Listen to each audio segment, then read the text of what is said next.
Hello, everyone. My name is Daniel Crane, and I am the program director for the Center for Creative Entrepreneurship. And you are listening to Global Industry Spotlight, a conversational series focused on providing resources and insight for the creative entrepreneur. We are streaming live out of the Comcast Business Startup Studio, a room designed for Chicago's small business community, located at 2112 Chicago's first music, film, and tech incubator. The Global Industry Spotlight today is on Pixie Weyand. Pixie has been the sole owner and operator of one of Australia's longest running live music venues, the Zoo, for the past 6 years, and has experience as an artist and venue booking agent, head of A&R within record labels, distribution, publishing, artist management, and closely with music festivals and international touring promoters. She has a deep appreciation and understanding of small business and has been self-employed and working in live music over the past 10 years. Whoop, whoop. Pixie is the founder of Feed Music, a tech-based platform where musicians, businesses, and fans can connect and engage in mutually beneficial collaborations. Let's welcome Pixie. Hello. Whoa.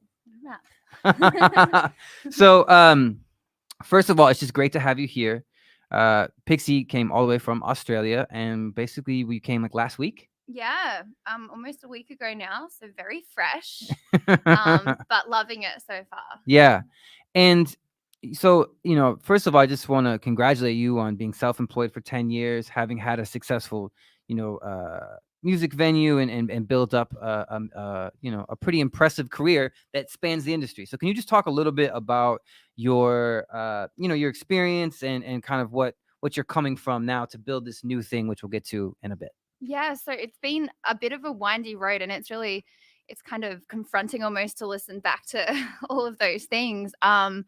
My journey to this point is a little bit windy. I've always loved music, wanted to be in the music industry, but it's a tough one to crack. Trying to find that direct pathway is notoriously difficult.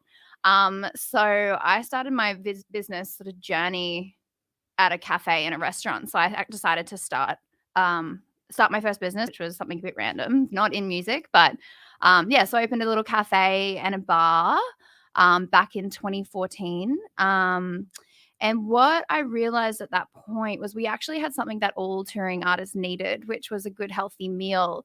I had friends who were touring, absolutely, playing, 1,000 Cap rooms, and on the surface, everybody's like, they must be so successful. And what I saw beneath the surface was not so much, as in financially, the instability was still there. Obviously, that leads to mental health and well-being. So we started giving out free food to touring artists at the cafe, and we didn't expect anything in return, but what we found was a really beautiful organic inflow of social thanks. And I guess that was before the creator economy and influencer marketing really took shape.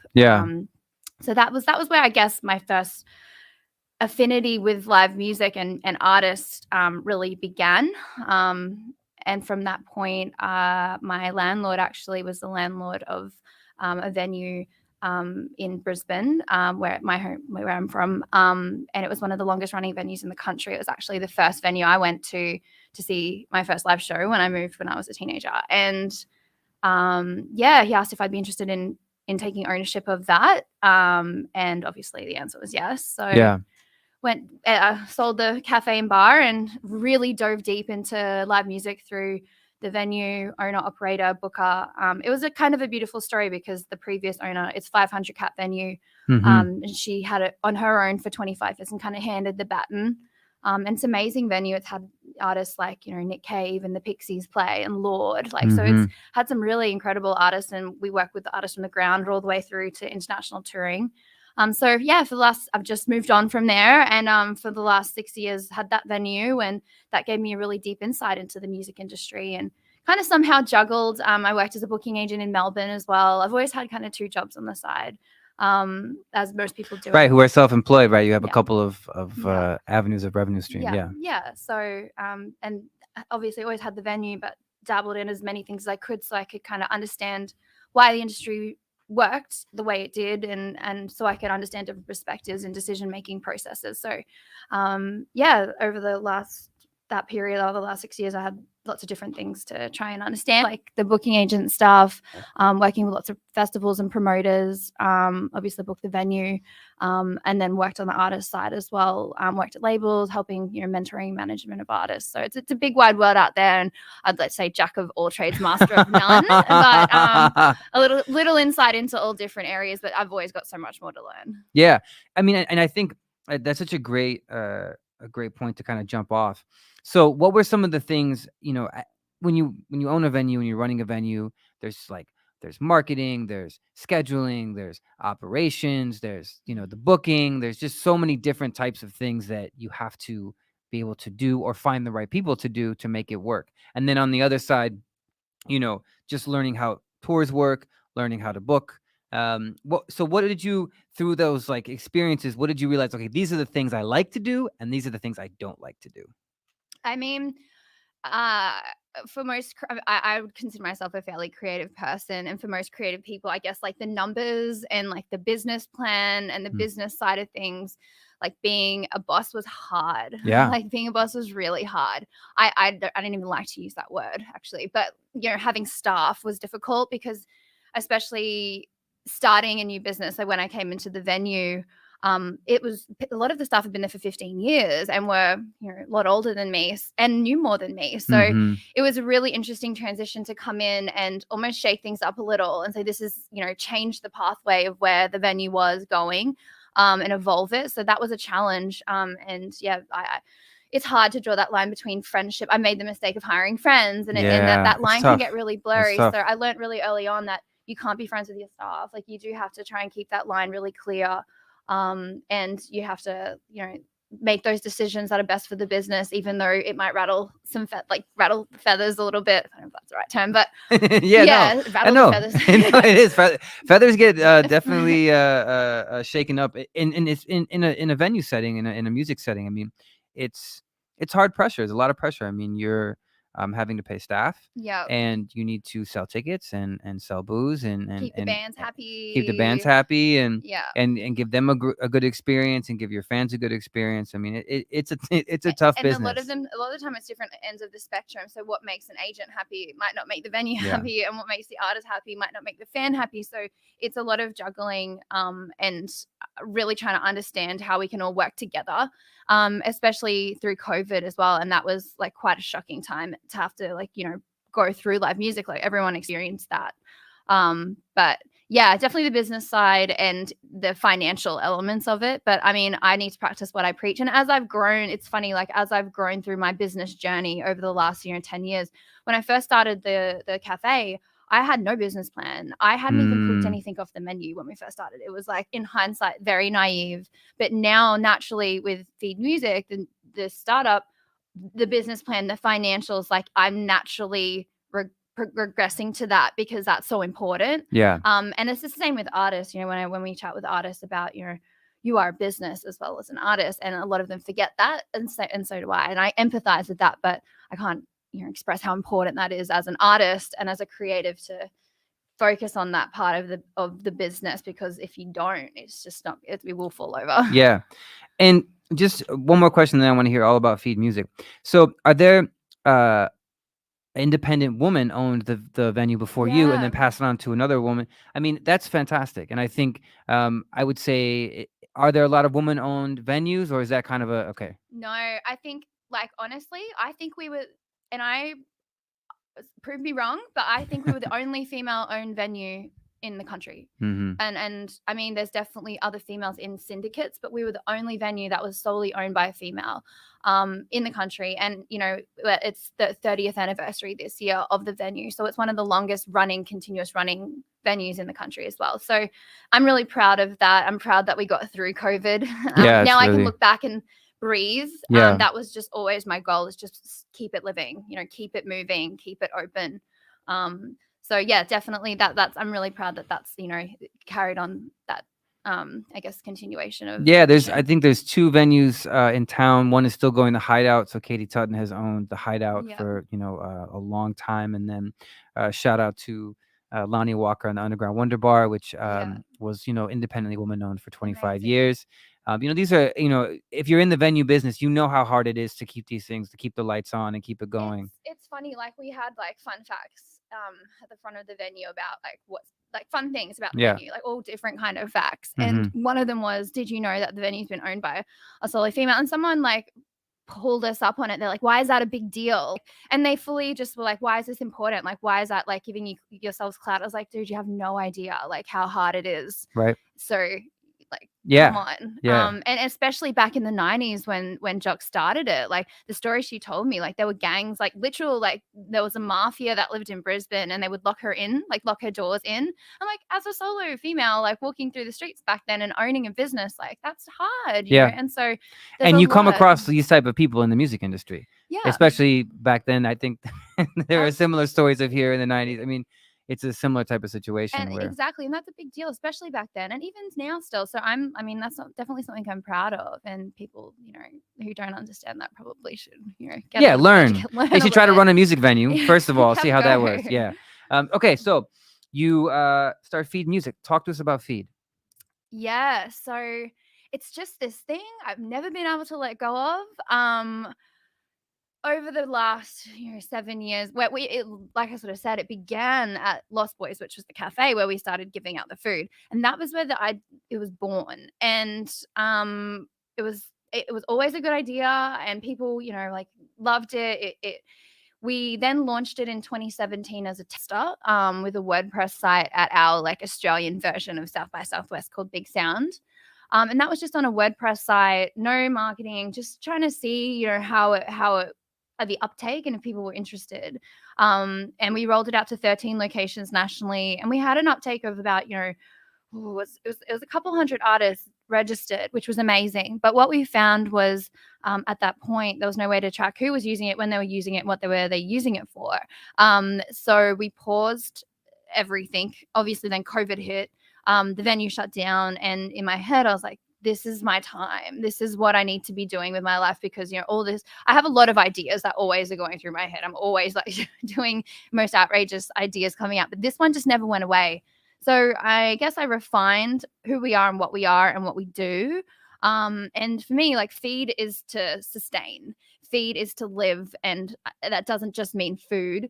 And I guess like I saw the influence industry just grow. It's grown 900% from 2016 to 2022. Right. And for me, seeing these brands and products and services giving these things to influencers, I was just like, give it to artists, flights, accommodation, transport, food, clothing. If we can change the behaviors and the way that these brands are investing and engaging with influencers and encourage them to channel through to artists, it really has an opportunity to change the way that artists tour and ideally subsidize and support artists through alternative revenue streams. So that's kind of, where we're at in terms of our vision is to be that alternative funding facilitator to artists. So they're not relying on necessarily record labels and distribution splits and merch. Like there's actually helping them almost create a hybrid business. So walk us through what Feed Music does, just for the audience out there. Yeah. So we're still a baby, very much a baby platform, but with big aspirations, and we're definitely on our way. So how it stands at the moment, and I guess where we'd like it to be, is currently you can register to the platform. It's always free for artists. Like that's a big thing to me, is making sure it's free for artists always. And we want to make sure that there's something on the platform for every artist, no matter whether you're small or you're big. So artists can register to the platform, enter the things that they like and they don't like. Values are really important, so we can make sure that these collaborations are mutually beneficial and aligned. Upload your details so we know, your Instagram, your Spotify, and a gallery of imagery and things that you're looking for support on. And then on the flip side, artists can sign up, brands can sign up to the platform and do a similar thing. Their values, because, I don't know, I've noticed a lot of artists, the values are extremely important to them and who they're aligning with. Yep. So businesses can register to the platform as well. And ultimately, we'll also have fans on there. We've got the wait list for fans at the moment. So we'll have these 3 profiles. It's a 3-sided user marketplace. And then basically brands can go on and find artists who match their demographic of their consumers and create these aligned collaborations. So we're trying to think outside the box. It doesn't have to be, I'm wearing these shoes kind of thing. We really want to create meaningful, deeper engagements and brand ambassadorships between these businesses and these artists. And for the first time, reward fans. As a fan, supporting live music has very, very much been altruistic. So, you're buying the tickets and you're streaming the songs and you're getting the merch, but you're not recognized. And as a fan, I'm okay with that. I love that. I'm fine with that. But imagine being recognized and rewarded for that. So we want to be able to reward fans for the first time through brand deals. So if you have a brand affinity with, Converse, and you're supporting an artist who has a brand affinity with Converse, you can actually pass down those discounts and deals to the fans as well. Ooh, I like that. Yeah. Yeah, that's great. Yes, we want fans to be able to shout coffees or meals to their favorite artist while on tour. And artists can thank their love fans. this focus on food for, being able to provide, that it comes from that, right? It's like, when you're on tour, usually the food options are pretty poor. Yeah. And, venues or spaces don't always have great, catering or food. So it's especially cool late nights. Yeah, no, I know it's not. Believe me, I know all about the late night food.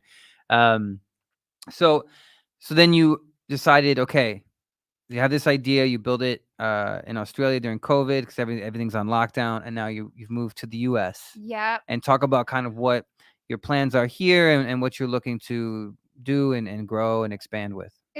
The decision to come to the US was almost like a weird gut feeling, like this was where I needed to be. Obviously, like being over in Australia for so long in the same ecosystem, I just felt like it was time to expand the networks and push this idea through to a different group of people to have it almost pulled apart so I can put it back together properly. And the US is our biggest market. So if I can try and crack it here. Right. And we've got some great traction back home, but a lot of the brands I was talking to had their head offices here as well. And so some of the things they were saying is like, can you do this in the US?